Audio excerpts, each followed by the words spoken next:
Hi, Gloria. Hi. Thank you for being here and for letting me interview you. This opportunity felt so unreal, I think, to me, and I was so nervous that it only kind of hit me about 20 seconds ago that it was really happening. So it's a real treat for me, and I know everyone here is very grateful for all that you do and that you continue to write and speak publicly, and I absolutely loved my life on the road. I wanted to start by asking you a few questions about your life and you personally. In the book, you say that you didn't go to school as a child and that you traveled a lot with your mother and father, who is an antique dealer. Do you think that this kind of unique experience enabled you to see the world differently, more imaginatively? Do you think that it has any bearing on what you ended up doing with your life? I think the absence of school, which I regretted at the time, I wanted to go to school like the other kids, like I saw in movies, people lived in houses, not in house trailers, But in retrospect, I think it was a kind of good thing because I missed a certain amount of brainwashing, especially as it has to do with gender, which is still true and was way more true in my childhood. So it's odd how the things that you regret sometimes turn out to be the things that you celebrate. And also, the traveling part turned out to equip me well to live with insecurity, which is a good thing. And to lead to a life I never would have imagined, because of course I spent a fair amount of time rebelling against that part of my life since I wanted to be like the other kids. But it allowed me to be a feminist organizer on the road. I think anything that when you're a child that makes you different is really difficult. And then... Well, would you like to address that? I knew this was going to happen. No, it's true. I mean, mean, but I'm serious because I think it's so important, that we understand that we can't control what happens, but we can use what happens. Definitely. I mean, just to be incredibly superficial, I used to hate that I had strong eyebrows as a 9-year-old. I desperately wanted to pluck them and make them two very thin lines. And, you come to embrace these things. And my mother desperately tried to tell me that it gave my face character and that if I made them two thin lines, that would be a shame. But you don't listen. But I think also I spent a long time trying to pretend that I wasn't like Hermione, when of course I was rather like Hermione, and finally have come to accept this fact. So and it's made me, it's made me who I am, and now I celebrate. So yeah, I think that's an interesting journey. You didn't go to school, but you did go on to go to college. You went to Smith. What was that experience like, having not sort of had a formal education? Well, it was heaven at first, because they gave me all the books I wanted to read and 3 meals a day. I mean, and I couldn't understand why everybody else was complaining. It was great. I felt a little insecure, though, because I had come from a high school that was, how shall we say, it was, the main thing about it was its football team, let me put it that way. And they were so football crazed that you could stay until you were 22 if you played football. Wow. Otherwise, you left to work in the factories or to get married or something. So to have come from that kind of high school into Smith made me kind of socially insecure, but fortunately, I didn't know enough to be really insecure. Because, after Christmas vacation, people would come with tans, and I would think to myself, gosh, I didn't know so many people lived in Florida or California. So it was falling in love with books and also reading Aristotle about how women are so immoral or weak. We break mirrors. There was not only not women's studies, there was no break on male dominant studies. I was going to ask, sort of, when did you first, what did you encounter your first feminist text? Can you remember what the first thing that you came across that started to shift? Well, it should have been Virginia Shift a Woolf, I little bit. suppose, because I did read Virginia Woolf then, but she herself was misunderstood then. You know, in a way, I mean, she was treated as neurotic instead of understanding the abuse she'd suffered in childhood and so on. So I think that all of my idealism and hope for change fastened on other countries, which is why I took a course on India, which was very rare because we were then almost always studying European countries, not any other, right? Colonialism was alive and well in our curriculum. You know? And so my idealism centered on India, which had just then recently become independent, and it didn't center on me at all. I didn't understand that I had any role to play except to be of service. So you went on to, well, you started as working as a journalist, and then at some point you kind of segued into the sort of much broader, larger activism. I'm interested in how you yourself, when you think of yourself, how do you self-define? Do you? Well, I still call myself a writer because it's what matters most to me, even though the truth of the matter is I spend more time on the road organizing, you know, doing other kinds of activism. But I have to say that writing is still the one thing that when I'm doing it, I know I shouldn't be doing anything else.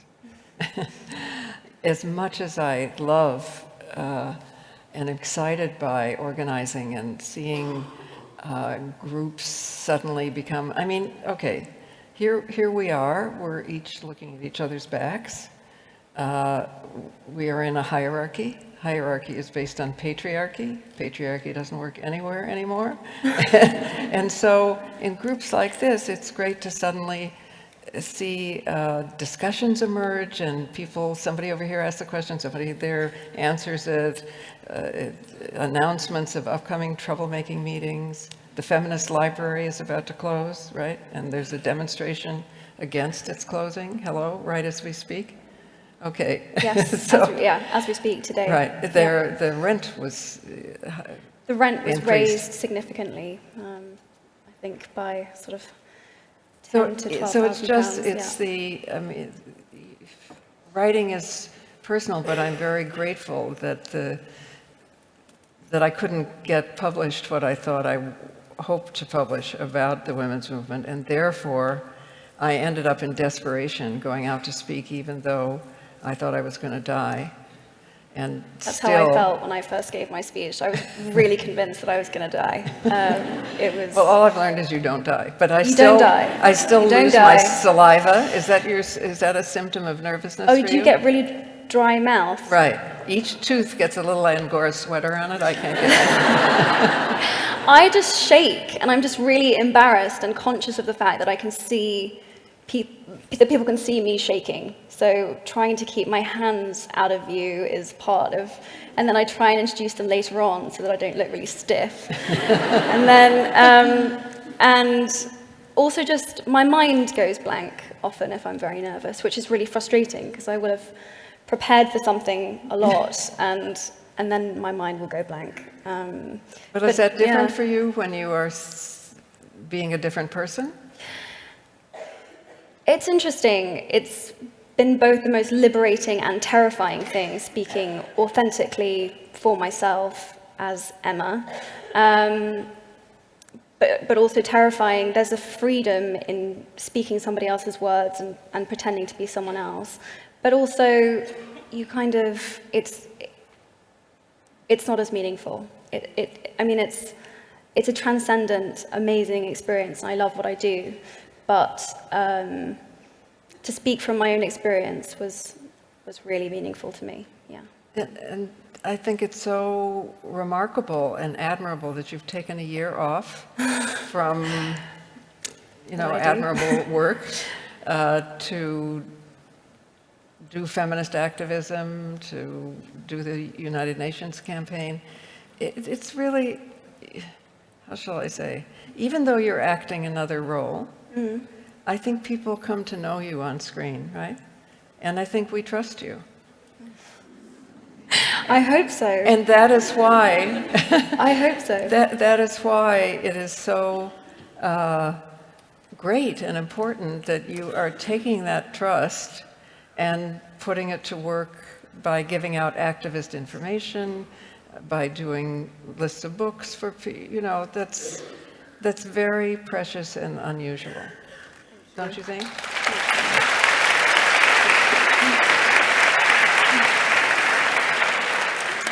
Well, I mean, I guess if there were anything I had to hide, it would have come out by now. It's been. And me too. Yeah, I mean, I've been in the public eye for a little while now. It's been pretty crazy, but it's great to get to do this with it.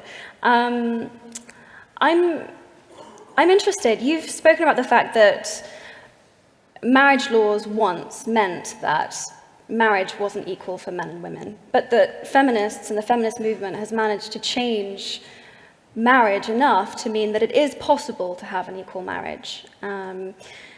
But when we enter into it, there are all sorts of traditions that come along with it, and I'm interested in how do you have a marriage that is authentically, genuinely grounded in equality, mutual respect, for the idea of if you do want to have a family or you do want to have a career, and what do you see as being the kind of booby traps or the kind of the minds that might be involved in that for a feminist?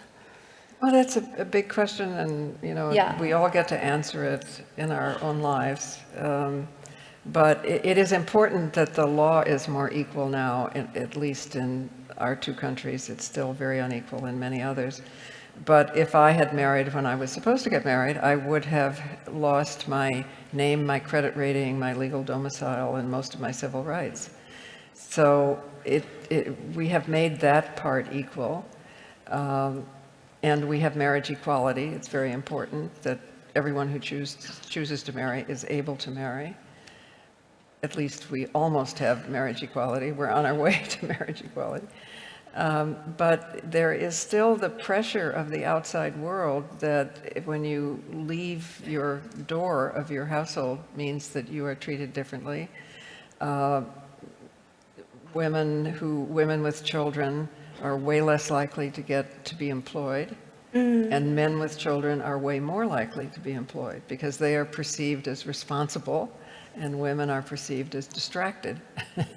So I think it's not going to equalize completely in isolation, and we need to help each other make changes. You are far ahead of my country in terms of parental leave. You know, we have no such thing, really, not even for maternity. I mean, you know, we're way behind where you are. And the Scandinavian countries are ahead of where you are, so we can learn from each other. But I really, you know, if you choose to have children, I don't think it's possible to have a real equal marriage until men are raising children and are as loving and nurturing towards children as women are. And I think we are not just saying that for the sake of women or men, and men want to be close to their children. It's for the sake of the children, because if they do not see that a male human being can be loving and nurturing and patient